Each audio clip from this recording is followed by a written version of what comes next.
একটা সাধারণ অপারেশন করা হয় যে কানের পর্দা ফুটা হয়ে গেছে বা ফেটে গেছে, আপনারা পর্দা আবার এটা কি জোড়া লাগিয়ে দিচ্ছেন না আমাদের শরীরে কোথাও থেকে পর্দা এনে এখানে বসাচ্ছেন? চমৎকার একটা প্রশ্ন। অনেকেই বিষয়টা আমাদের কাছে কোয়ারি করেন, জানতে চান। পর্দা ফুটা হওয়ার ফেটে যাওয়া, আমি দুইটাকে আলাদা শব্দ হিসেবে চিহ্নিত করতে চাই।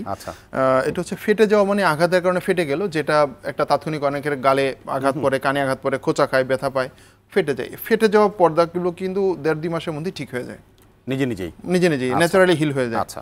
যেগুলো ফুটা হয়, যেমন ছোটবেলা থেকে কারো কানে ইনফেকশনের পর্দা ছিদ্র হয়ে গিয়েছে, সেটার হিল হয়নি, মাঝে মাঝে তার কান দিয়ে পানি পড়ছে, কিংবা বড় হওয়ার পরে হয়তো হয়েছে, সেটার হিল হচ্ছে না, সেই ক্ষেত্রে অপারেশন করে পর্দা লাগানো হয়। পর্দা লাগানো বলতে হচ্ছে আমরা কানের শরীরের কয়েকটা অংশ থেকে এই পর্দাটাকে কালেক্ট করি। খুব কমনলি যেটা করা হয় সেটা হচ্ছে আমাদের কানের পেছনে যে চামড়া আছে, মাথার যে চুলের স্কাল্প আছে, সেই স্কাল্পের নিচে টেম্পোরালিস মাসেল থাকে, সেই টেম্পোরালিস মাসেলের উপরে যে ফাঁসাটা থাকে, সেটা কাভারিং, সেটাকে আমরা মূলত পর্দা হিসেবে বেশি ব্যবহার করি। আল্লাহ তাআলা আমাদের শরীরে দিয়ে দিয়েছেন, আলহামদুলিল্লাহ। আল্লাহ তাআলা অনেক কিছু ব্যবস্থা করে দিয়েছেন, সবকিছু আমরা ওইগুলোকে ব্যবহার করার চেষ্টা করি। একটা হচ্ছে কানের সামনে যে হাড় আছে, এখানে এই ট্র্যাগাল কার্টিলেজ বললাম, ট্র্যাগাল কার্টিলেজ থেকেও আমরা অনেক সময় পর্দা নিতে পারি। অনেক সময় খুব বেশি ছোট ছিদ্র থাকলে এই ইয়ালোবিউল থেকে কিছু ফ্যাট বা চর্বি নেওয়া হয়, সেটা দেওয়া হয়।